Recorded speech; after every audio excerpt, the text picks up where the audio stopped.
that they clean up the property, demolish the building, but the other portion of that is cleaning up the property all around the building. So right now they're about 60% complete cleaning up the building. We have filed in court for the property violations, and in the meantime they've dramatically cleaned up the piles around the building. So we're making great progress out there. And the other thing I wanted to announce is I did advertise for a zoning officer, a full-time zoning officer for the township. And that's all I have. Now, are we doing anything on the property violations? No. Okay. So we continue that? Are we going to postpone that to another meeting? Yes. Okay. One question on Stevens Gardens. I noticed they have a burnout small utility truck. Yes. All broken windows, right by the edge of the highway.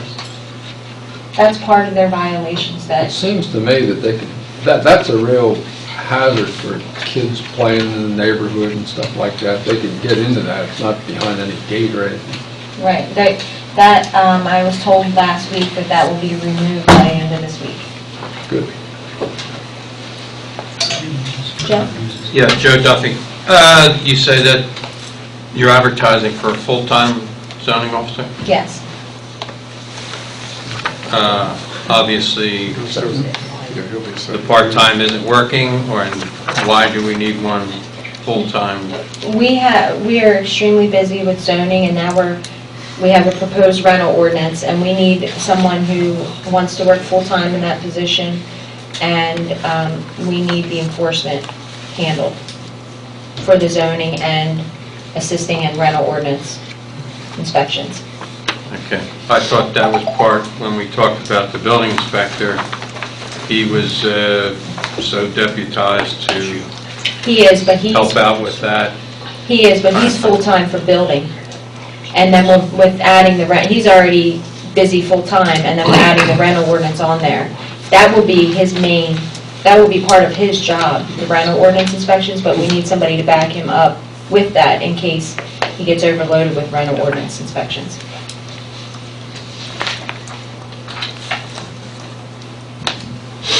Was there a question back here?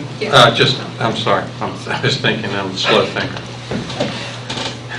So the full-time then would include full benefits, et cetera. I mean, cost-wise, it would be more than just simply double. Correct. What's the salary, if I may ask? We haven't established that yet. We were waiting to receive resumes, and we were going to base it on experience. But we were it will more than likely be around $65,000 is what we find that other zoning officers make between $65 and $80. Mm-hmm. And then with just one more. With benefits, if we paid them What's the total $65,000, with benefits it would be about $85,000. Thank you. Okay. Yes, ma'am. Yeah, we have a problem in our neighborhood with someone that has a lot of trash and debris, and what steps can we take to get to alleviate that problem? You can report it to the township either via email, you can fill out a complaint form that we have, and We've done that. you have. Well, we're working to fix those problems. But, if you send me an email, because I don't know where you live or what the problem is, we'll get it resolved. Or if you'd like to write it down on the back of the agenda and give it to Lisa after the meeting, that might work too. Because in the interim, I can have our building inspector go out there as well. Well, someone did go out there, and then I never heard anything again, but it's a real mess. Well, if you're here afterwards and you tell me where, if you don't want to say it out loud, you can tell me where it is, I can tell you by no about that one. Okay, I'll see you afterward. Okay. Thank you. Okay. Yes, Bob? I just wanted to, Bob Listerman, Pleasant Bank Lane, just wanted to emphasize on Joe's comments that the ordinance is being covered in cost primarily by the fees associated with that, if I'm not mistaken. Wasn't that part of the Well, the fees are minimal. Okay. I have to look it up, but I think it is $100 a rental or something. So, as long as there's not a lot of problems, it will cover the cost. Right. It wasn't just an expense, there's also a revenue side to Right. the ordinance. That's my main point. But we are inundated with properties that are not in compliance and that are violating the codes. Okay. Were there any other questions at this point, or can we continue with our agenda? Okay. Police chief summary. Okay, I'm going to give the police chief summary.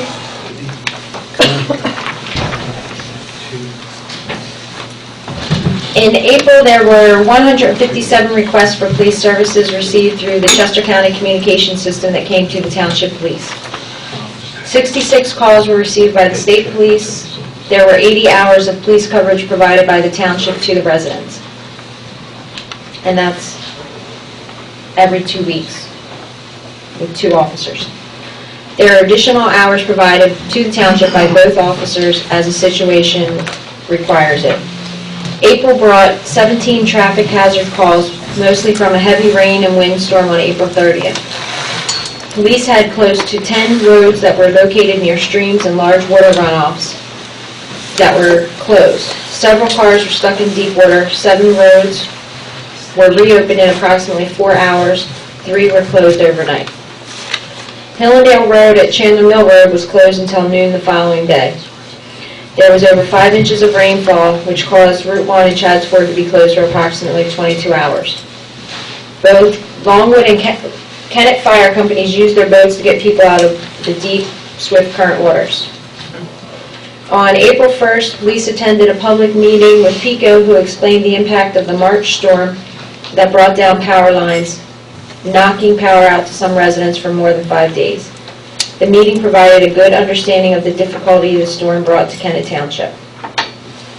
On April 7th, the police attended a special meeting with the supervisors to discuss the discharge ordinance. On April 8th, police attended a meeting with the Hillendale Elementary PTO and a Pennsbury Township supervisor to work out a plan for a charity 5K run in May. The Delaware Co-op 5K run was also planned during April. On April 9th, I attended the second meeting of the Kennett Area Community Service on a proposed family emergency service. I learned that churches across the country have established these emergency shelters using their church facilities 1 week at a time. There are a lot of issues concerning an organization and its effect on municipalities. On April 10th, I was a speaker at Chester County Crime Victims Memorial Service. On April 16th, I attended a meeting by the Board of Supervisors with the Ways Lane property owners. Some steps will be taken to provide access to emergency vehicles on Ways Lane properties. On April 23rd, both officers attended training for emergency services for train accidents. On April 26th, there was a tractor parade that went from Kennett Township through East Marlboro and into the borough, and that was for the Wounded Warrior Project. There were 100 tractors. All of these special events complied with the Special Events Ordinance, which provided police with notice of what the township needed to provide to ensure safety for everyone that may be affected by these activities. One more question. What is my recourse if the police chief does not call me back about a dangerous situation in my neighborhood? To whom shall I call next? Could you let me know that? That as well? Okay. Yeah. All right, I And will. we'll get someone to call you back. Thank you very much. Could I say one thing? I wanted to let everybody know that the Ways Lane, which is a private road owned by all the residents, we've talked about Ways Lane numerous times, and Ways Lane became a hazard because of the large holes in the road, the emergency services, and mail carriers could not get back there. The road crew did go out and fill all the holes with milling, so it's an asphalt mix that's in there, so now the road is passable. In the meantime, our engineer's finishing up a study to give the residents that all own this lane an idea of what can be done with the road. I wanted to, before we move on, I wanted to make one comment with regard to the police chief's summary that you read. Excuse me. I wanted to congratulate the police department in presenting to the board a much more involved and detailed statement of police activities during this last month. And I note that a lot of the incidences that occurred involving police in April, 95 of them were received by and handled by township police.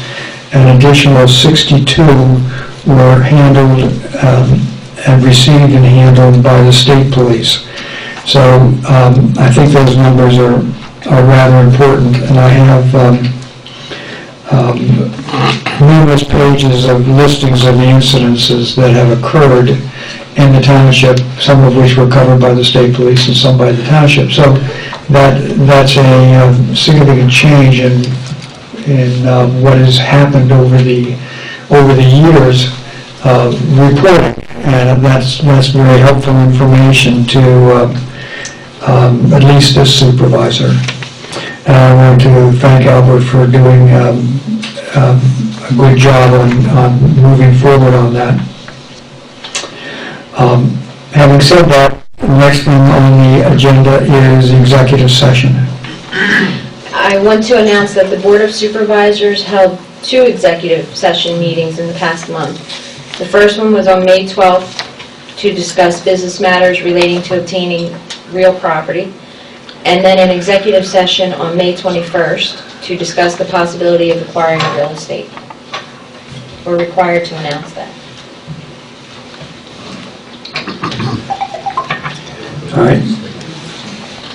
The next item on the agenda is old business, Ordinance 197, Retirement Community Standards Revisions. Do you want to give us the background in that? Sure. This ordinance was adopted in 2011, which allows a retirement community facility in specific areas in the township. A developer came into the supervisors in February and asked the supervisors to make a few changes to the ordinance. One would be that in the ordinance it says that this type of project would be managed by a nonprofit. He asked that that be changed to an experienced housing provider. He asked that the commercial district be included in this ordinance because it was not before. The requirement for this type of project was 10 acres with a minimum adjusted tract acreage of 8 acres. He asked that that be changed to 5 acres with a minimum adjusted tract of 4 acres. And so the supervisors at that time asked the Planning Commission to look at these proposed changes and give their opinion on it. The Planning Commission, from what I understand, is still looking at these changes through their comp plan. The supervisors put it on the agenda tonight to determine if they want to proceed with authorizing the attorney to draft a revised ordinance, which will be sent to the Planning Commission and the Chester County Planning Commission as an official ordinance review. So that's what they're going to discuss. Okay, thank you. And do I understand it correctly that once that official ordinance is drafted and it's sent on to Chester County and to the Planning Commission, there are time constraints on each of those bodies in which to respond to the supervisors with their comments and concerns? Yes, 30 days. 30 days? Yes. Correct. Okay. All right, so do we have a motion to move this to move forward with revising the ordinance? I'll so move. Do we have a second? I'll second. Thank you. We're going to give the PC an opportunity with a deadline to respond? Absolutely, Okay. absolutely. They will have the full amount of time necessary to, under the ordinance, to address it. And they've already had 3 months to look at it. I know, that's why I said a deadline. Yeah, Yeah, we didn't have a deadline before. so now we have a deadline. All in favor? Aye. As well as I am. Anybody opposed? No. So it passes. Thank you. Thank you. May I have a motion to pay the bills? So moved. Second. All in favor? Aye. None opposed? That passes. Very good. All right, next item on the agenda for new business is Ordinance 217. And this one has been around a little bit. Hopefully you've all had an opportunity to review it. It also, a year or so ago, went to the Planning Commission for its consideration and came back from the Planning Commission early in this term, February or perhaps late January. And we've had it reviewed by council and made various modifications. It's been advertised, it's been on our web. So I think that it's ready for us to go forward in addressing this ordinance. Do you want to comment on it? Yes. So this rental ordinance would permit the township to do an annual inspection of every rental unit in the township, whether it be an apartment building, a single-family home, duplex. The township building inspector would be responsible to inspect the rental units. The landlord would have to fill out a rental registration form. And the ordinance is to provide, the landlord would have to provide the township with a list of names and addresses of all the persons they rent to, and then the building inspector would go in and ensure that they are meeting all the township building codes for the rental unit, and also for fire and safety. The fire marshal would also have the authority to go in with the building inspector. Okay. Yes, Bill. Bill McLaughlin, I was just wondering, is there does this ordinance speak to complaints from the residents of the rental unit?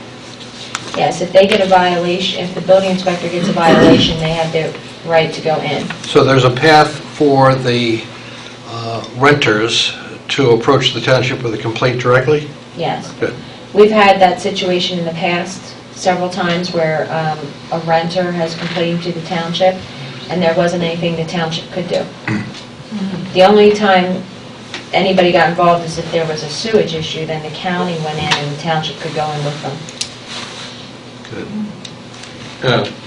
Mr. Duffy. Yes, Joe Dunn. Just for clarity, in the event there's no complaint from a renter, the building inspector will annually schedule an inspection Correct. to make sure everything's up to code. Correct. Thank you. And currently, the township knows of rental units, but we obviously don't know of all of them. So we will leave it up to the residents to inform us. We've been rudely surprised. There was a building down on Creek Road that burned down, had 5 families in it. We didn't know that it was a rental unit at all. We thought it was a single-family dwelling, and had 5 separate families, husband and wife and children. So, and we had no knowledge of that at all. So that's the part of the concern that we're trying to address. And the other part of it is, we have a lot of, obviously that was not a legal rental unit. So we have that issue as well, is that we have people that we know of that have turned their homes into rental units, and they're not permitted to do so. Maybe we get some EIT out of there too. Yes. Chris, second. Bob? Yeah, my comment was, along the lines about family units. If say a son or daughter's back from college or graduate college, they're charging them rent for their room. Would that fall under this ordinance, or is that just a family matter? No, that's a family matter. Okay. Chris? Is subsidized housing like Granite Ridge included or exempt from this? It's included. There are exemptions that are built into it for nursing homes and boarding houses and assisted living, some of those, B&Bs, bed and breakfast. So Yeah. there are some exclusions. Well, this is what it says right here for exclusions. Any rental unit under the jurisdiction of the Pennsylvania Department of Agriculture, so any official mushroom housing for workers is exempt because the Department of Agriculture inspects them. Now, we can require that they give us a copy of that inspection report. And then hotels, motels, bed and breakfasts, nursing homes, continuing care facilities, assisted living facilities, boarding houses are all excluded. Has it always been that way? About you all checking out the rentals? We've never been able to check out the rentals. So that's why we're creating this ordinance. Because I've never heard of it. We have never inspected rentals. We've never had the authority. Yes? Carolyn Whittle, so what is the projected cost of this program, and how would that cost be borne?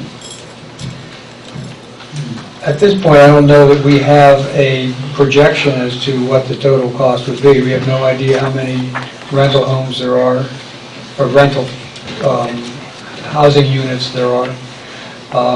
The goal would be that the cost to carry it would be borne in great measure by the cost of signing up for it. But at this point, it's too new for us to know. This is something that's totally new for our experience. So is there time with the current building inspector to add, or is it probably going to mean hiring more personnel than to execute this program? Our current building inspector will be responsible for that, so we don't plan on hiring another building inspector. We are in the process of looking for a full-time zoning officer who would assist with any overflow needed. Bill? But the building inspector charges a fee. Yes, For building inspections, I assume there's going to be a fee for this, that's correct. which will offset. Yes, like I stated License. earlier, as long as there aren't any major issues in a rental unit, the fee that's charged will cover his time to inspect. Okay. Are all the townships going to do this? I'm sorry? Are all the townships going to do this? There are a lot of townships around us that do it. I know that Westchester does it, New Garden, The borough? the borough. I don't know about East Marlboro. What is the typical fee for an inspection? What is the typical fee that is charged? It ranges anywhere from $50 to $150 usually is what we see from other townships. We're charging, what, $100? $100. Yes, sir. Wouldn't a determining factor be how many rental communities and homes do we have in the township before you go ahead with this program? I don't know how we go about establishing what we have at this point. My example of the fire that occurred over Christmas time passed, where we didn't even know that it was a rental property. And that's the situation that exists throughout the township. So now we're trying to put into place a mechanism for being able to go forward and find that information out and to manage it in a responsible way, so you don't end up with a house that is literally burned down to the foundation. And fortunately, there were no deaths. It's a real blessing that it was not as bad as it could have been. Just to add to that, For example, the new apartment complex that's going in, we're getting 112 units of apartment units that currently we have no authority to inspect. Yes, sir. I think I understood that the new zoning officer, when he or she is hired, will be assisting the building inspector? Only if needed for rental inspections.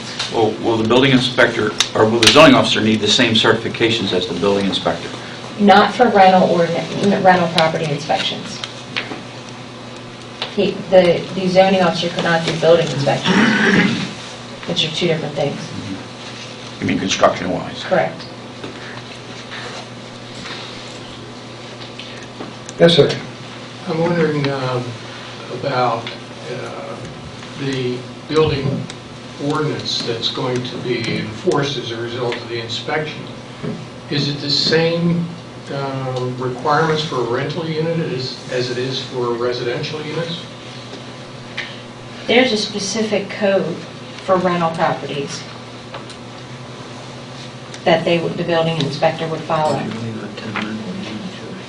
And I know there's specific items that the fire marshal will require as well, per the fire code. But they require them for rental properties, but don't require them for residents, for regular residents? Well, we don't have the authority to go into regular residence. You're not concerned about fires in those places? I believe we are. Well, that also goes to the original construction of the dwellings. If they're built to the proper fire specifications in the fire code when they're built, going back in and inspecting it is just going to find that they're still in compliance. With rental units, it's the transient nature of the folks living there. Folks come in, renters tend to not maintain a property as well as folks who live there because they don't own it and it's not theirs. And whoops, you know, I knocked out a wall. Whoops, I damaged a structural beam. They don't care until something happens. And that's the difference between an owner-occupied home and a rental unit that would the landlord care? The landlord should care. It's their business. Landlord's operating a business. They don't rent not to make money. You rent to make money. And the landlord is involved in certain responsibilities in this ordinance to obtain the license and pay the fee and to notify the tenant of the pendency of an inspection.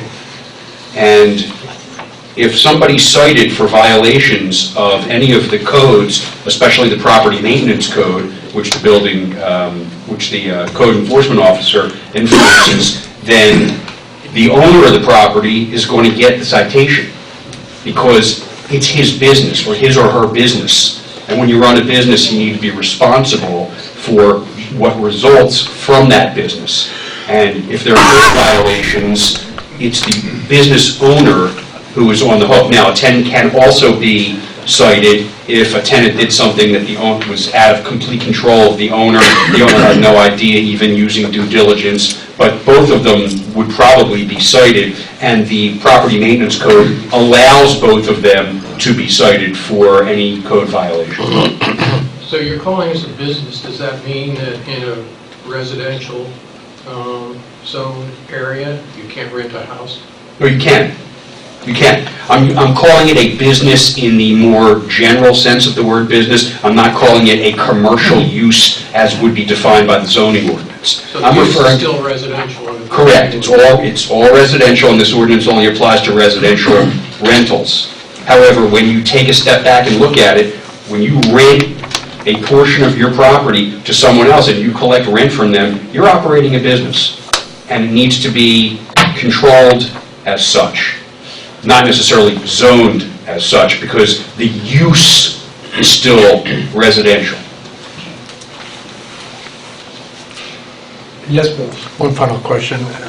I assume it's well known that many of the less fortunate families in the borough and the township who may work in the mushroom arena don't have a lot of money, and they rent a single or double room unit, and they pile in, cousins, uncles, aunts. So is the rental agreement going to specify a limit for occupancy? Yes, there's certain regulations for occupancy per the state. But you're saying that they're exempt from this ordinance. If they are- They're controlled by agricultural. Yeah, but a lot of the rooms are being rented outside of those places provided by the mushroom houses. I know, but if you're employed in that agricultural business, would No. that No. apply to it in this ordinance? It's only if it's an official Yeah, I mean, agricultural we rental. understand that the feds and the state inspect agricultural housing even more often and more strictly than the township is proposing in this ordinance. So by exempting them from this ordinance doesn't mean they're being exempted from inspection to determine overcrowding and issues such as that are fire code violations and state building code violations. But Bill, you're talking about just properties that... Private property, a Correct. rental unit. That's right, and we've had that. And there are specific regulations for that. Okay, good. Absolutely. Was there a question over this side? I have one more. Yes, Chris. There's no doubt going to be violations. There are certain administrative costs associated with tracking all the tenants, the change in occupancy that happens on a regular basis. So there's a fee for $100 for the inspection. There's violations that will occur. And so is it that, I would imagine that through some census data or something like that, you might have a general handle on the number of units that there are in the township to even take a look at whether or not this is going to be cost neutral or is going to cost the township. Have you looked at that, or do you have a mechanism to adjust the cost of the fees and such based on how much it's costing the township? Sure. Yes. The way to adjust the cost of the township is to amend the fee. The fee, you will not see the fee in the ordinance. And the reason is because if the fee has to change, then you'd have to go through, draft a new ordinance, advertise it, hold a meeting, and enact it just like we're doing with this ordinance. The fee is established by resolution that amends the fee schedule. And that's done by resolution. It doesn't need to be advertised. Of course, it has to be adopted at a public meeting. But it doesn't have to be advertised, so you save the cost there. And you can change it as often as you need to. Now, with fees such as this, you do your best. You can't make any money. You're not allowed to make money on this program, or else it's a tax. And that's not authorized. So what you have to do is aim as close as possible to covering your actual costs of processing the applications, doing the inspections, reporting to the owner of any violations, and going back and re-inspecting to make sure any violations have been taken care of on at least an annual basis. So you try to estimate that based on the history of what it costs in the township to do those kinds of things, and you try to get it right. And again, it's adjustable. If we're losing money, you can adjust the fee upward if you can substantiate that the fee is a break-even, no more than a break-even fee. So that's how you do it. And there are violations spelled out in the ordinance. Richard Goff, Chester County Press, for the chairman. Your, or the most severest critics of this rental ordinance will be from those who are making the claim that it's the township's gentle way of filtering out or the less fortunate people from this township. Do you want to refute that? Here's your opportunity. You're the first person to say that, so I should be so lucky that... Well, there's a columnist who works for our paper who may, weigh in on that. Look at other townships first. Yeah, I do not see that this is in any way a mechanism for controlling what properties are up for lease or what the lease cost, L-E-A-S-E, lease cost to the tenant, proposed tenant would be. That is something that is driven by the market, is driven by the landlord and the tenant and the demand for space. Certainly,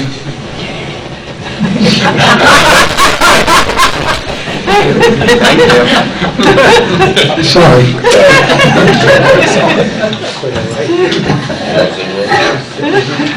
So I don't see that is going to happen at all. Matter of fact, it's from what I've heard about rentals, the amount of money that people pay to rent a single-family home with 3 or 4 or 5 bedrooms and a couple of baths is pretty significant amount of money. So we're not talking about the underwealthy in that situation. So I don't see that is a serious criticism. It may be that landlords will be concerned that they have further responsibilities and that they will pass those responsibilities, expenses for them on to their tenants. Now, that's part of what happens. I don't see that is inappropriate. If it's going to cost to take care of the property, it's going to cost to take care of the property.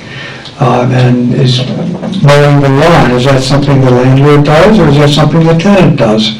And if the landlord does it, does the landlord charge the tenant for what it would cost to the landlord to do the mowing? If you have to pay $100 to register your property, are you going to pass that charge on to the tenant? And is that going to keep people out who might otherwise be able to pay $3,000, $4,000, $5,000 a month to rent a property? I don't think so. So I don't think that it's a realistic criticism. Just wanted to give you that opportunity. Thank you. Yes, Bill? I'd just like to add to your comments, because the way I view this rental agreement, rental ordinance, is that it could be viewed as a protection for the less fortunate families in rental units that are now aggressively pursued by renters who don't allow complaints. And I think this opens up a channel for them to report the problems in the rental unit. It's a very good point, and I agree with you completely, Bill. Isn't there a landlord-tenant law that provides some basic protection for the renters? There is for habitability, and it's a statewide. To the best of my recollection, and I haven't dealt with it since I was practicing law in Philadelphia, I do not think that it is limited only to Philadelphia, but it has to do with habitability.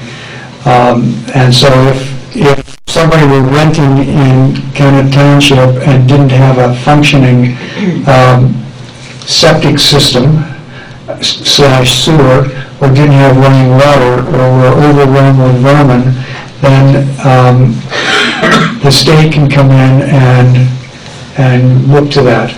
What we're trying to do is to take a more proactive mechanism for dealing with these problems that are in literally our backyards. Bill, in response to your comment, I can tell you that 2 years ago, I think it was, we had a property in the township that had holes in the wall.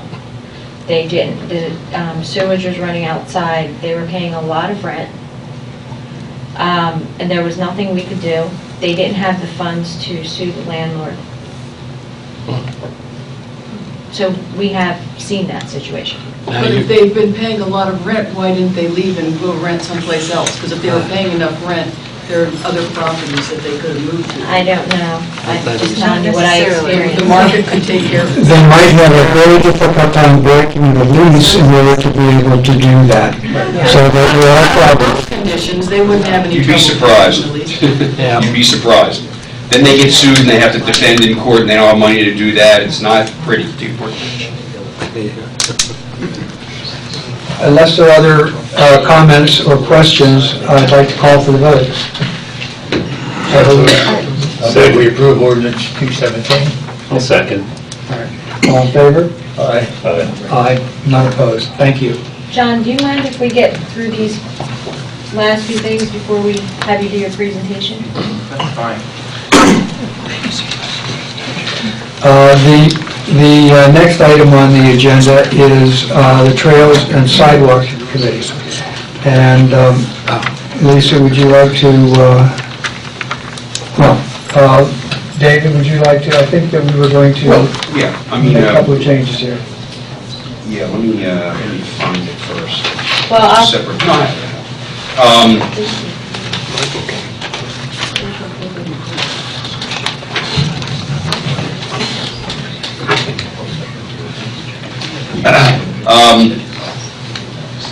At the request of the Board of Supervisors, I drafted an ordinance that creates a Kennett Township Trails and Sidewalks Committee.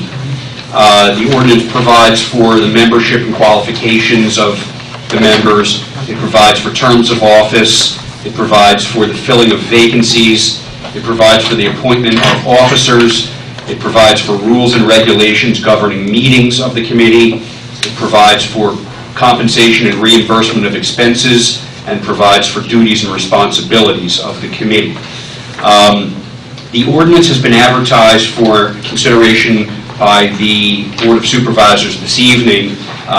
If it chooses, it can enact it. However, we have received some input, and I believe that there are a few changes that we want to make to the ordinance that would require the ordinance to be re-advertised and reconsidered at the board's June 4th, 2014 meeting. Specifically, there were a few references in the ordinance to trails without referencing sidewalks also, and the board determined that it wants trails dealt with by this committee, and also, on a separate note, sidewalks, because sidewalks are means of pedestrian access, and they provide the ability to get out and walk and travel by foot or by bicycle around the township. So sidewalks are on a par with trails as far as this committee is concerned. There was also some talk about working in conjunction with the Planning Commission, and we're going to keep that in. We want the Trails and Sidewalks Committee to work in conjunction with the Planning Commission. The Planning Commission would have the jurisdiction to deal with trails that are proposed on a development plan that they are reviewing. When a plan comes in for new development, it goes to the Planning Commission. If trails are proposed, or if they're not proposed and the Planning Commission would like to see trails laid out on a plan, that would be the Planning Commission's area to deal with. But they can certainly, we want them to interact with the Trails and Sidewalks Committee, just so the Trails and Sidewalks Committee knows what's going on in new development. But as far as trails and sidewalks that are not involved with new development that the Planning Commission is reviewing, the Trails and Sidewalk Committee would be the primary committee to suggest and make recommendations to the Board of Supervisors with regard to the opening and the establishment, the acquisition and the maintenance of trails and sidewalks in the township. One final change that we wanted to make was the ordinance as advertised read that the Trails and Sidewalks Committee shall consist of 5 residents appointed by the Board of Supervisors.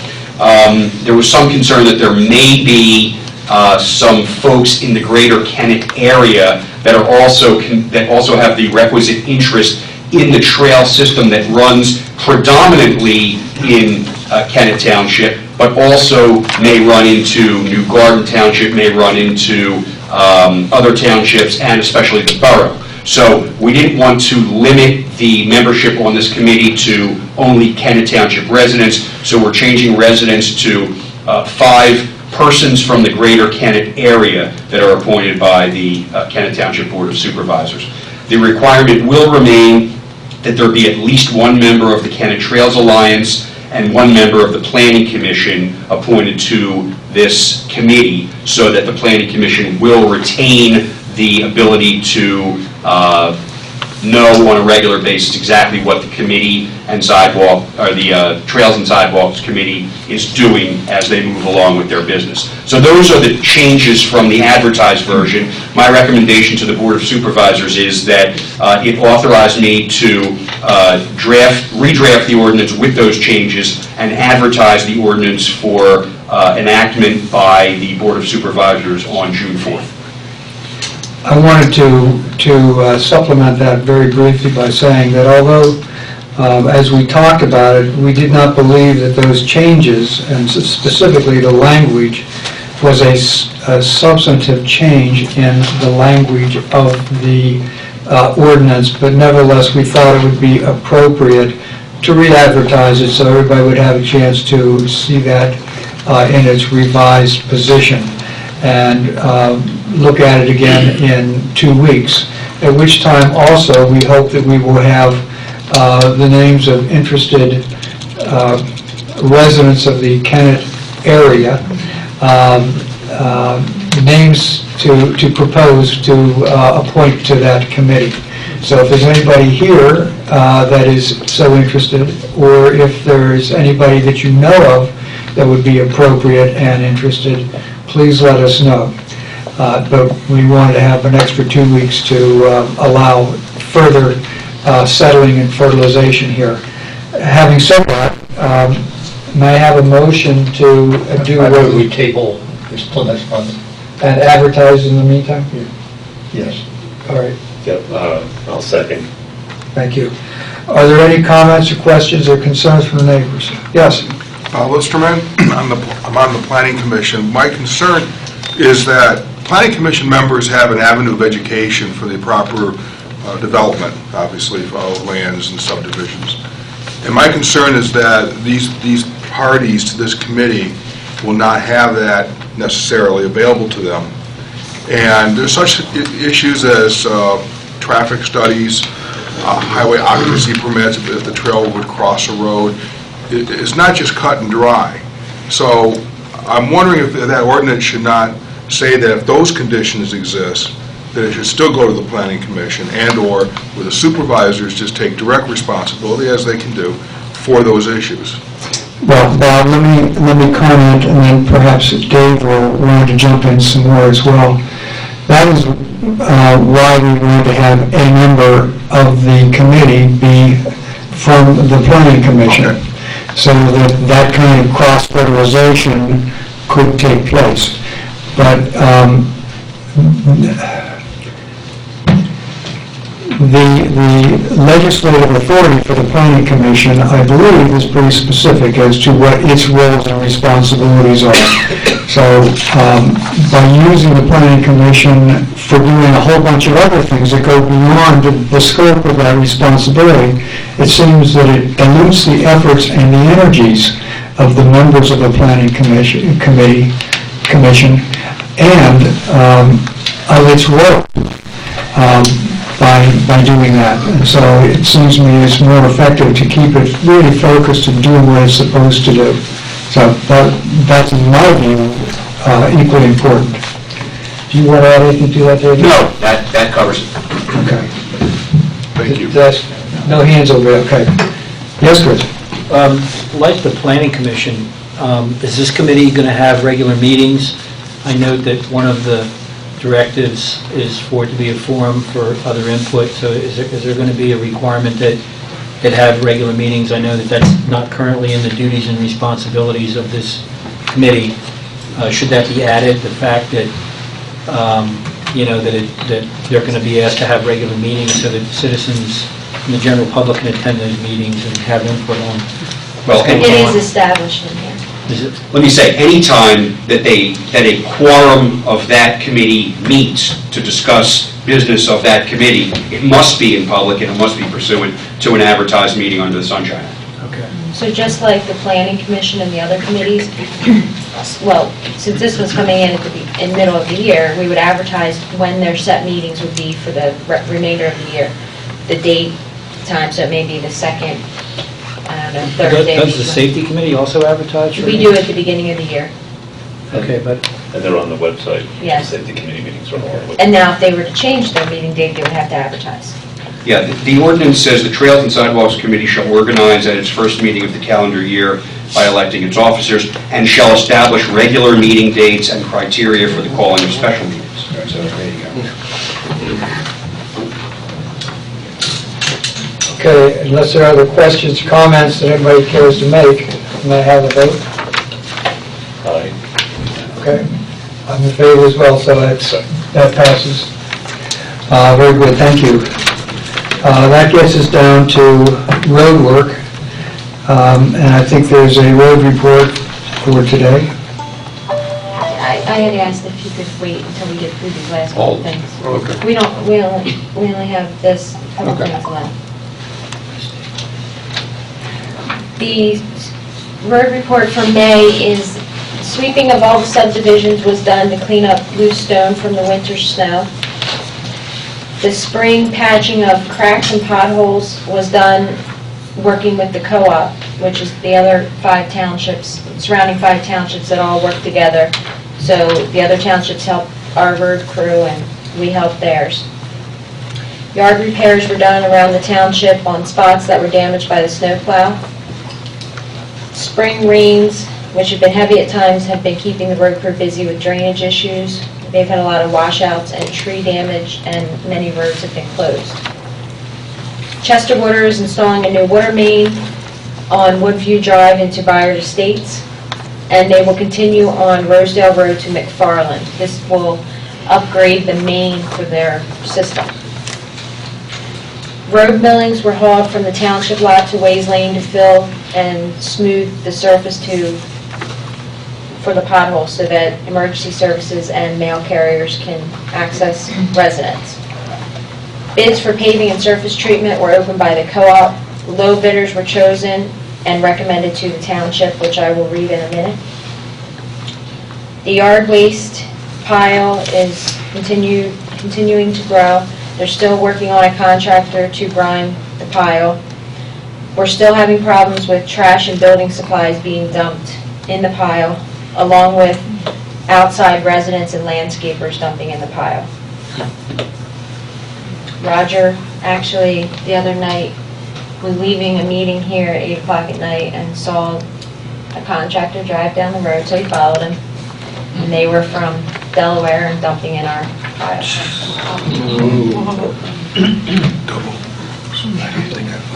Okay. Any questions or comments for, other than that, which was certainly most appropriate, any questions or comments for the roadwork report? Just wondering, excuse me, Diana Rarick from Township, what is done with people who do violate that? Roger took pictures and got their license plate number, and they will be cited. Good. Unfortunately, it happens all the time. So we're trying to work out a new mechanism for dealing with that. Probably, the yard will not be open 24 hours a day, 7 days a week. There may be some other things that are happening in relation to that. But if the road crew goes in the morning and sees a pile of debris that shouldn't be there, they can look on the camera and see who it was. Oh, good. That's a good thing. Oh. Okay. The next item on the agenda is the co-op bids. Do you want to read them?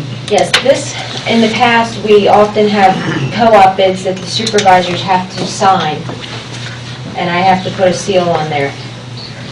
For these 2 bids, one's for surface treatment and one's for paving in place, I just have to announce them, and the supervisors have to make a motion that they accept it. They don't have to execute bids because they are done through the co-op.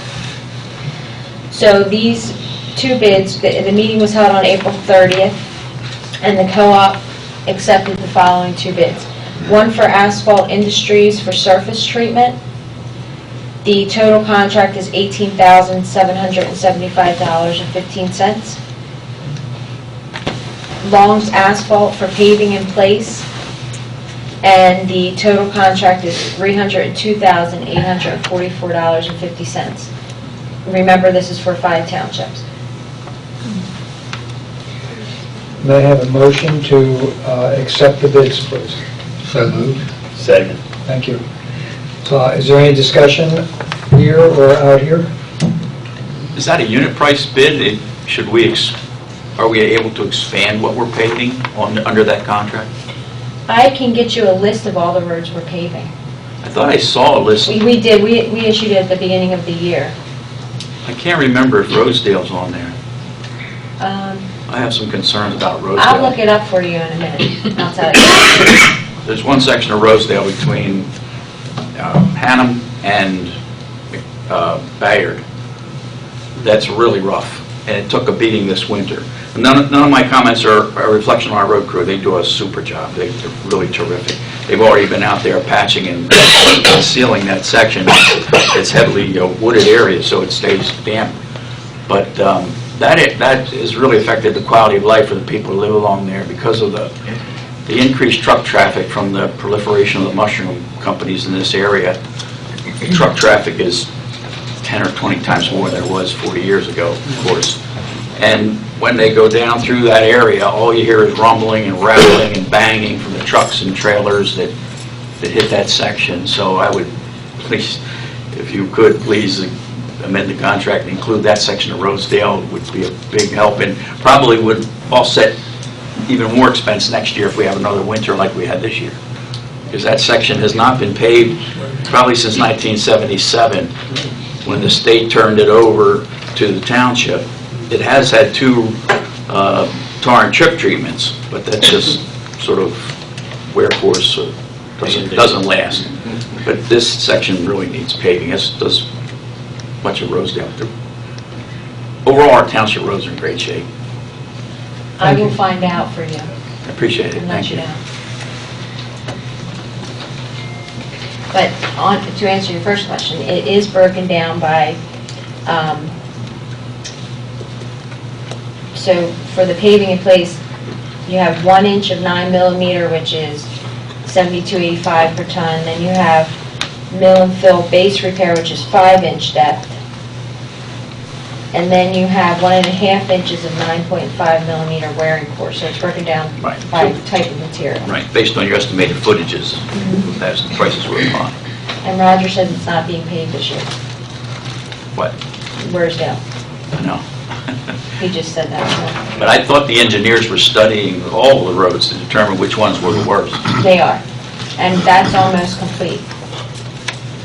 How could the paving contract be issued without their input? Well, because the paving management study that is being done is to determine what should be done for the future of the roads. This year, the paving was already budgeted to be done for this year. But I can talk to Roger and we can see what he says about Rosedale Road. I just asked him and he said he doesn't have it to be paved this year, but I'll talk to him about your concern. That road also underwent gas main construction last year, too. Right. So that was kind of rough on it. I'll talk to him and see what he says. Okay, appreciate it, thank you. Is there do we have a vote to accept the bids? So moved. Second. All in favor? Aye. Aye, if it's okay, it passes. That gets us down to escrow releases for Richardson's Run, numbers 3 and number 4. I'll do it if you want. We have 2 reports from our engineer, release number 3 in the amount of $231,138, and release number 4, $70,009, leaving us a balance in escrow of $712,034.48. I move we approve both of these releases. I'll second. All in favor? Aye. Not opposed? Very good. Subdivision extensions? We don't have any. Okay. We have John Snook here. We have John Snook here. Back to the Let me introduce what we're about to hear. As you all may know, back in 2005, Pennsylvania designated the Brandywine Valley Scenic Byway. Shortly thereafter, Kennett Township, along with other townships, created the Brandywine Valley Scenic Byway Commission. Tom Nail and I have been working on that ever since. One of the more focused activities that we've had over the last couple of years is to create a corridor management plan for the byway. Currently exists with 5 townships being involved. And we're fortunate tonight to have the primary consultant that's been working with the commission on the corridor management plan, which you might call a strategic plan for the byway. John Snook from the Brandywine Conservancy is here to give a short presentation. Let me also introduce in the back of the room Michael Lane. He was the past chairman of our commission and also was the point guy leading this corridor management project over the last few years. I'll turn it over to John. And I would note that your other commissioner from Kennett, Tom Leon, is also here. And both John and Tom were instrumental in moving the commission through a lot of work, along with Michael and the other commissioners from the 5 participating townships, which are East Bradford, Pocopson, Kennett, Pennsbury, and Shadds Ford. John, let me interrupt you for a second. Why don't you use the microphone so everybody can hear you easily? Okay. My wife usually tells me that I'm playing loud enough.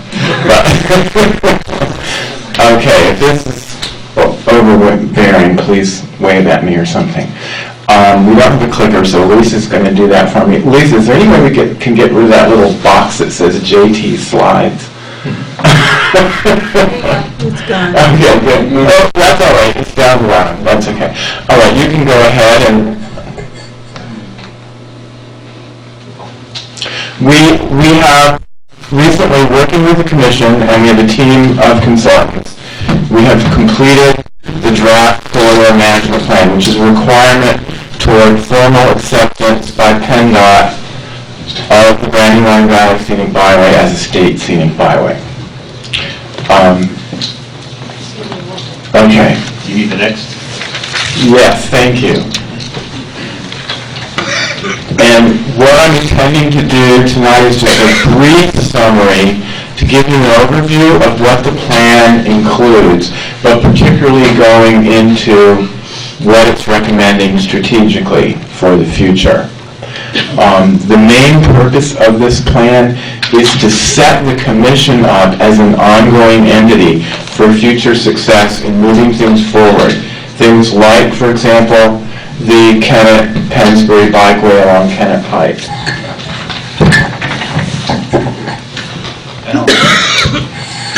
I'll just do a signal to turn to this as opposed to saying next. Got it. Okay, and we can move. Just a brief moment here on the. Okay, now I'm right into it. Okay, like this. All right. The plan, which is online, and I'll show you at the end the online reference, is divided into 7 chapters, and we don't need to read this slide, but basically it sets up the byway leading through what is there, what are the key qualities, what are the roadside character issues, the traffic issues, what's happening with tourism in the area, what's the vision of the commission for the byway, leading to Chapter 6, which defines the strategies and actions to move forward. Chapter 7 is a summary, really, of Chapter 6, moving those strategies into priorities for going forward, and that's what we'll look at in large part. This byway is not unnoticed, and we have an incredible richness of history in this area, richness of landscape, richness of conservation activity. That little paragraph was from an article in the New York Times last summer. We have the whole Brandywine School of Art, which is really here because the landscape is what it is. We have incredible institutions like Longwood Gardens and the Brandywine River Museum, which attract hundreds of thousands of people a year. Yet, none of the programs have really been coordinated to date, and no one is managing the byway from the standpoint of keeping it for us who live here and enabling it to be used well by people who come to visit.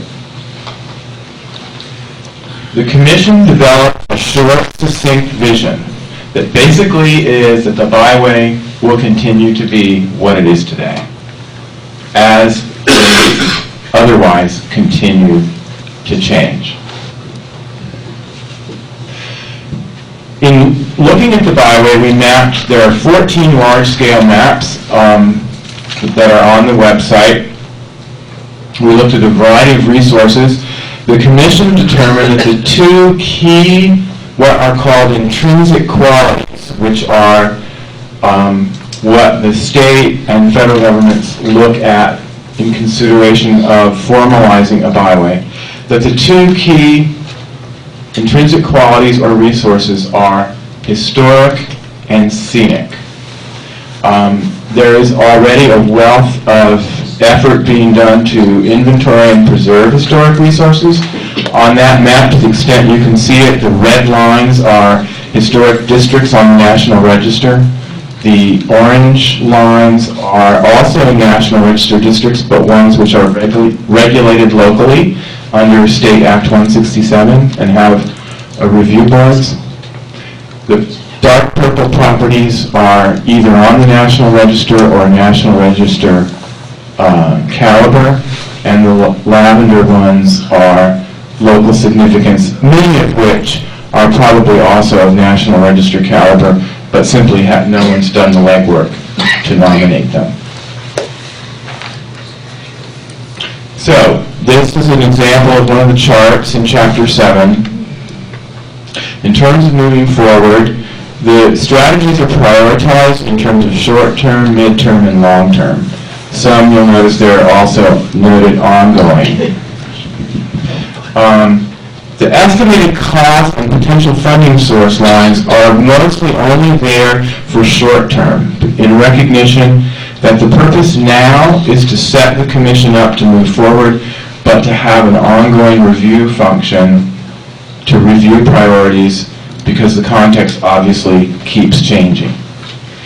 As I noted when we looked at that map of historic resources, the inventories are not today consistent among the several municipalities, and so there the short-term item you see is really to bring the historic resource inventories into consistency. Now here you just have a few summary words in the text of the CMP, which is over 200 pages long. Each one of these strategies is developed with several paragraphs or even pages. So this is very summary. Scenic resources, and we've modified this map to also include what we've called scenic historic landscapes, mainly in Birmingham Township and in Westchester Borough.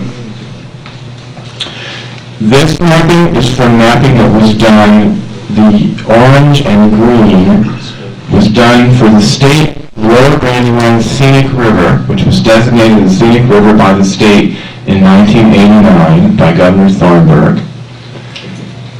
The pink areas have been identified as visually significant landscapes in each of the open space plans in the 5 participating townships.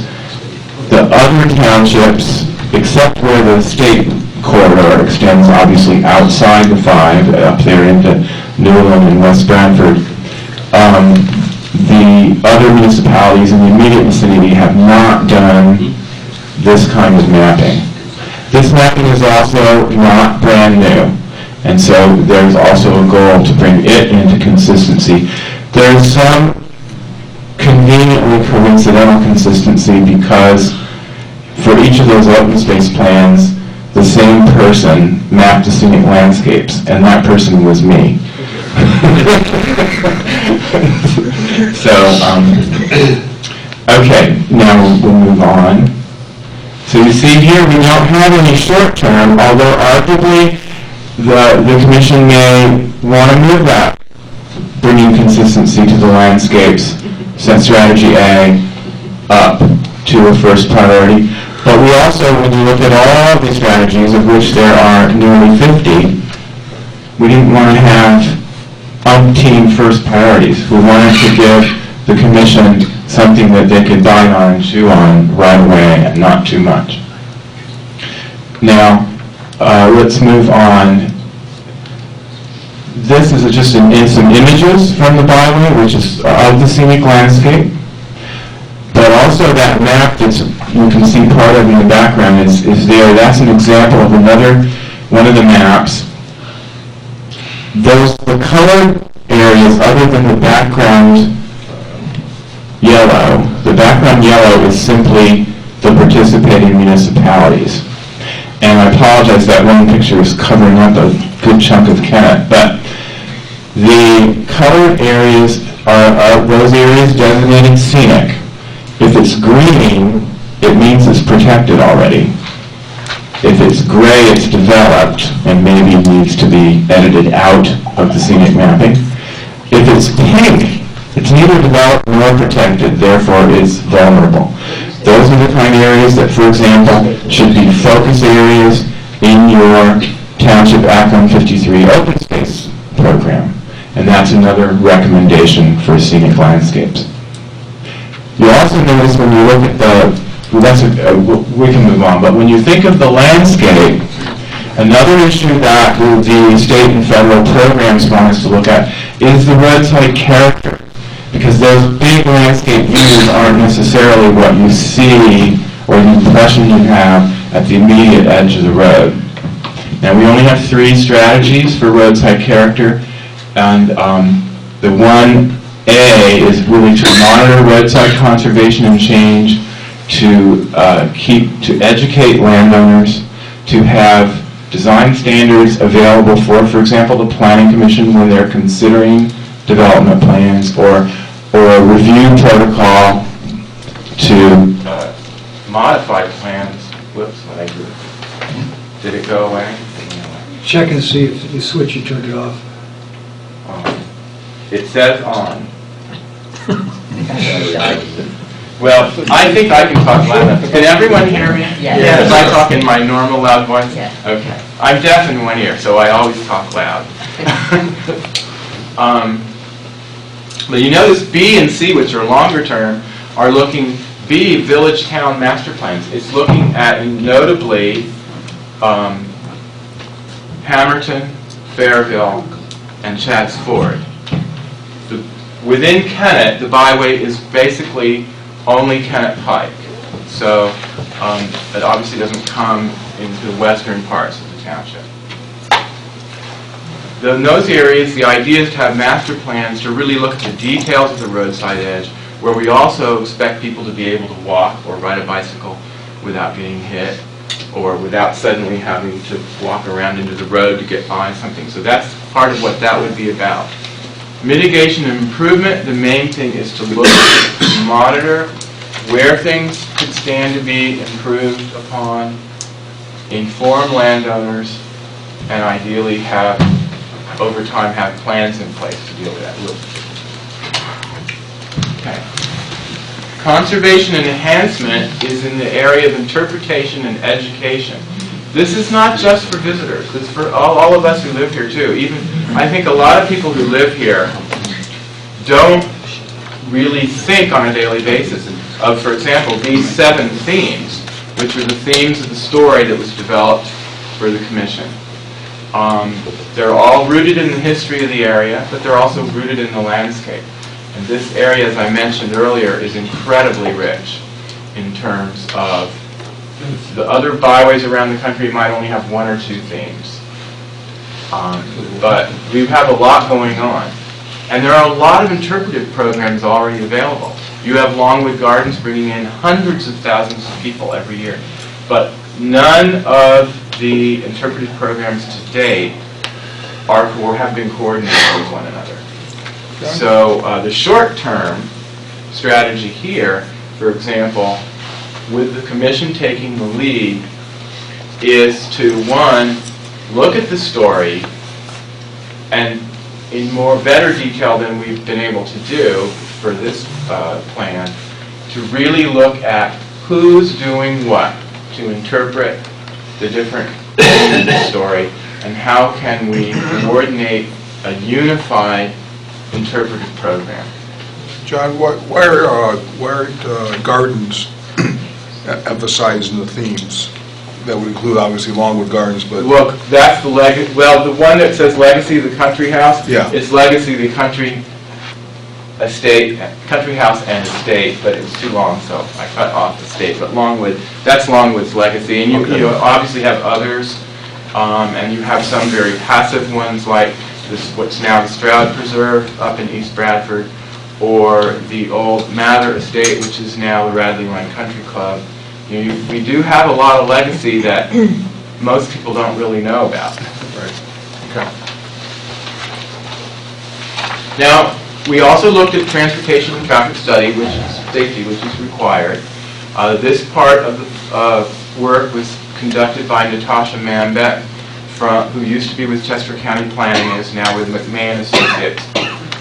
And mainly it was a look at what's there now, what are the problem spots, what's already planned, and what might be planned in the future. Notably looking, for example, in newer areas at things like traffic calming. But the short term there, roadway functional classification. The townships, the county, the two counties, because Chatsford, of course, is Delaware County, and the state do not have consistent classifications for how they deal with the roads. So that's like step number one. Let's get our acts all on the same page. Also, transportation looks at non-motor vehicle, non-car transportation, bicycle and pedestrian, and there is existing bus service, very limited. What might there be in the future? How might we bring things together so that we have access via bus to regional rail from, say, major sites like Longwood Gardens? On the little pictures there, you see the Pecopson Roundabout that is a headache for all of us right now as it's being constructed and is causing detours, including probably in clear into Kennett, definitely into Pennsbury. On the little map on the right, you see a little the Kennett Pike, which your Kennett is working on improving bicycle and pedestrian travel along the sides, like you see when you cross the state line into Delaware, how beautiful it is going into Centerville. Well, the idea is to bring it all the way up to Route 1 like that. And the Pennsbury portion is in study. We look at recreation, but not broadly. We look mainly at recreation as a means to access interpretive sites, particularly trail access, and also, again, bicycle, planning for bicycle travel, which is largely unsafe around here, except on certain roads, and in neighborhoods, obviously. You notice the short term there is to cooperate with the Greenway. The Greenway is a well-funded program funded by the State Department of Conservation and Natural Resources, the William Penn Foundation, and Chester County. And it's an example of a partnership that the Commission, by piggybacking with, can also get some of their strategies carried out and can take some credit, frankly. Let the Commission take some credit when someone else is providing the funding. So that's another part of this whole plan, is to promote cooperation and partnerships.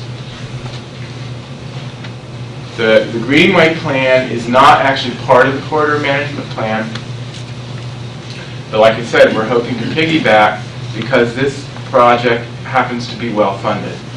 The Commission has no staff. This project has a dedicated staff person plus adjunct consulting staff. One of them is in the room, that being Michael Lane.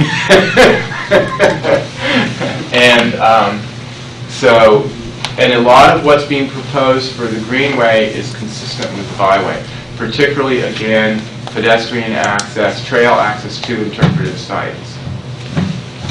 Now I have a detailed map here of Pennsbury because the Greenway does not include Kennett, because it's just the municipalities with actual frontage on the Brandywine. However, you have people I know in Kennett interested in looking at some of these same kind of themes, and we would love to bring consistent mapping into play for Kennett. The things you see on that map are mainly corridors for present conservation, the green corridors, and corridors for access, main pedestrian and bicycle access in yellow. Attractions and travel and services. Now, a lot of people say, well, we want to just preserve everything exactly the way it is. We don't need any new people coming in. Well, the purpose of the plan is not necessarily to ask more people to come in, because there are literally, as I said, there are hundreds of thousands of people coming into and through our area all the time, just due to where we're located, our proximity to Washington and New York and Baltimore. But there is no coordinated management, which might actually help minimize traffic congestion from visitors. When you realize the thousands and thousands of people that come to Longwood Gardens every day, it's pretty amazing. And we worry about a couple hundred at, say, another site. Well, no, it's more a matter of managing. The short-term strategy here is to look toward the commission taking the lead, along with, we have the Westchester bid, because BID, Business Improvement District, which is also well-funded, because while Westchester has not been a participating municipality, they are the logical terminus of the byway, just as Rodney Square is the terminus of the Delaware byway in Wilmington. And of course, offer many visitor services and many interpretive sites, most notably the Chester County Historical Society, for example, the History Center. So the idea here is to pull together these agencies and develop a regional tourism alliance to monitor what's going on. We look at the possibility of laybys, and when you start to look out there, laybys or waysides are places where people can get off the road, stop causing traffic problems, get off, and get out to the land, visit a site or a trailhead to access more land. The example there, the cartoon example, of course, is just a cartoon. The real one at the bottom is the recently expanded parking lot at the Stroud Preserve. Very well used on weekends. The trails go in. You can loop around for something like 3 miles, and there are interpretive plaques telling you what's what. And they're focused in that case on natural features.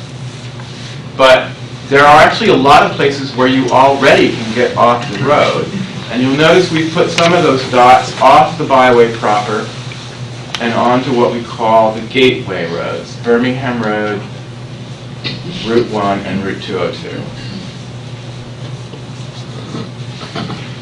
We're required by the fact that we're using federal money and state money to do a sign plan as part of the byway purpose. This plan does not include a sign plan. It's a setup for a sign plan. However, I intentionally put those images there to show you in part what it won't be. You see the one at the bottom where you have Dick and Harvey's Trout Farm. Okay, that kind of sign you're not going to see. The state is very strict on what can go along the roads. And in fact, those pink and blue signs that you see along Route 1, those are technically no longer allowed. They're going to last. The state, Pennsylvania, is taking a very laissez-faire view toward them. Delaware, however, is not, and is causing them to be removed. They don't fit the state standards, which are small signs, relatively small and discrete signs. However, individual municipalities may create signing districts. So we're proposing that the 5 participating, and ideally, hopefully, maybe Westchester joining in and a couple others, will have each form a signing district and have a coordinated plan for wayfinding, such as that sign from Hanover, which is not my idea of a pretty sign, but if you drive into Westchester very often, you'll see there are relatively new wayfinding signs, and they're quite an attractive example. The final area is dealing with the commission itself and the management, and again, looking toward collaboration. We view the commission as being the ongoing management entity for the Pennsylvania Byway. You'll notice, however, down there on Strategy C is National Byway Application, which could create a unified national byway from Rodney Square to Westchester. However, it doesn't need to be a uniform management setup because the regulations are different in the two states. So my personal view is the commission that already exists with the support of the governing bodies is the appropriate management entity. To date, they have only been minimally funded. And that's why the partnerships are such an important aspect. The big thing about this plan, what it's intended to do, more than anything else, is simply set the commission up to enable it to take advantage of partnerships that exist and to set it up for grant funding in particular. When you can cite, well, we have a completed corridor management plan for a scenic byway, all of a sudden you're ahead of Township X on a list for funding because of that. So that's a key point. The legs of the byway, the reason I put this map up actually is simply to point out that we're recommending two changes. You notice up in the top right in the green there, we're recommending a loop into Westchester Borough, which pulls all the parking, the restaurants, the interpretive sites, the courthouse, etc., into the themes of the byway and the reach of visitors. And we're recommending that brown stretch on Strasburg Road, which would be a stub, to Martin's Tavern in Marshallton, which is an important interpretive site for the Battle of the Brandywine. It has great views and also, again, modest scale, but visitor services. The Marshallton Inn, the Four Dogs, etc. And that's a quick summary. Now, I told you I would remind you of the website. The entire draft plan and all the mapping is available at BrandywineValleyByway.org. And, more importantly, perhaps, we are holding a public meeting which will go into more detail, showing you some of the strategies in more detail, and have time for discussion. The full commission will be there. We will have representatives from PennDOT there at 6:30 p.m. on Monday, June 9th, in the lecture room of the Brandywine River Museum. And you don't enter through the main museum doors, but enter by the riverside. And I snitched some money from another museum budget to provide refreshments.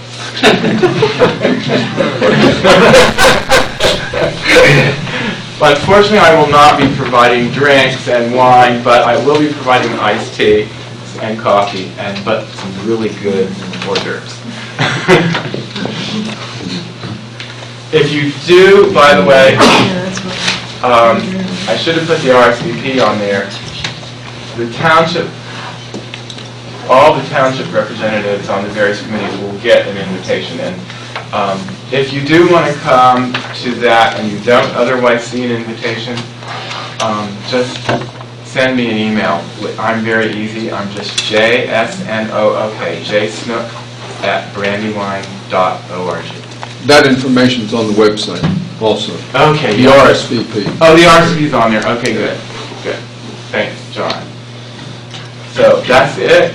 Like I said, we're really planning on the public meeting being the time for more interaction, but as a board committee, I'd be happy to entertain any brief questions. From the board itself.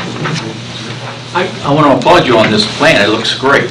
My only concern is, how do you enforce this and maintain it once it's adopted? I know it's a major undertaking, as was the Brandywine Conservancy's undertaking with the King Ranch, which was a monumental feat that was done. But what I see now, and I'm really into the scenic byway, the scenic views, but I think in the King Ranch area, the views are being taken away by the property owners. There are many roads that you ride down, in a few years are going to be going in tunnels because they planted hundreds of trees along these roads. There's limited ability, obviously, to control private property owners in terms of planning more. Within the byway, we have quite diversity amongst the participating municipalities. However, on taking away, East Bradford Township, for example, does not permit any vegetation removal along designated scenic roads, unless it's in the context of a building permit or that's just one example of the kind of thing you can do. The purpose here is to set the commission up to monitor the issues, to give the commission things that they can incrementally pursue, particularly as funding permits. It's not, there's, I don't think, ever going to be a way to literally micromanage it, because are you going to, like my daughter would have me take my tomato cages out of full view to the public in my front yard where it's in the full sun. She'd say, that's not scenic, take them away. But in the case of the King Ranch, there were easements set up when they sold those parcels that the property owners were required to maintain the vistas. But they're being taken away by those same property owners. Right. Or maybe new property owners. That's possible. Not being enforced. Now, you bring a point, part of for both historic and scenic landscapes, that part of the reason why we mapped what we call vulnerable landscapes. They're not subject to conservation easements. As, for example, you use your open space program to acquire open space interest. That's the kind of thing. It's on the scenic byway. You can include those kind of issues in the easement documentation. Although it becomes a big headache if you're trying to overmanage private parties' actions on their own land. Our local conservancy puts water towers and tool sheds in the middle of a beautiful meadow, along with a bunch of other signs and junk that we don't need to see. It's all part of the visual scenic disturbance. I'm done, sorry. Any other questions for Mr. Snook? It was very interesting, and thank you for coming and presenting it to us, and for the good work that you do for the scenic byway in general. Thank you for suffering through our meeting before you had a chance to go on. Well, I went to Penbury tonight too, so I knew I had arranged with Lisa that we were going to be trying to see how it worked. Timing wise.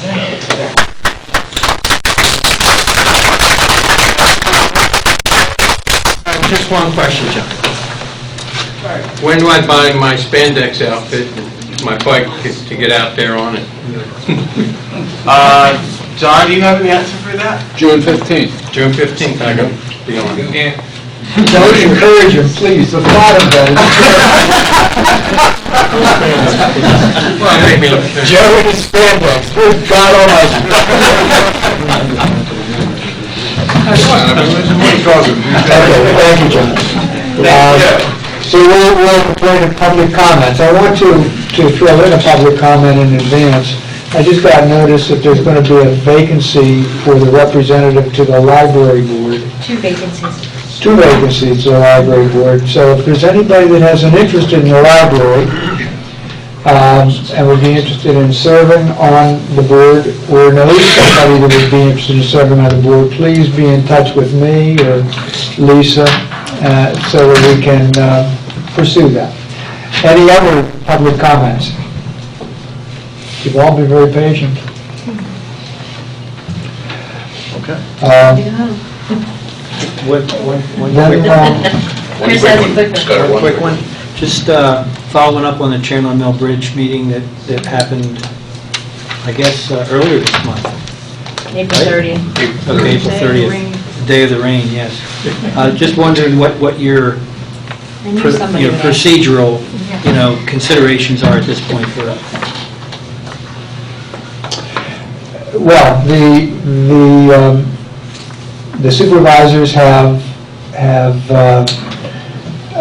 been in executive session to talk about the various issues that have been raised by the whole process that's been going on for over a year, culminating with that meeting. And we need to continue to talk about where we're going and what we're doing. I'm expecting that there'll be some public discussion in the next meeting, perhaps, certainly within the month. And there will be notice to everybody that that is in fact happening. It'll be on the website, and we will send out email notices as well, so that everybody who has an interest, and I assume that there are a number of people in the room who have an interest here tonight, so that they'll have a chance to weigh in and be aware of what's going on. So I would, sometime in the next month, we should be reaching a decision point. Yes? You had said something about a June 4th meeting? Did If you we- not say something about June? It certainly is possible that there will be something being addressed at the next session, which will be the work session. But as soon as they tell me when they're ready to address it, I will send out an email notification and put it on the website. Are there any other questions in general, or are there any follow-up questions to Chris's concern? Okay. Is there- Second. We're all in favor. Thank you, Jim.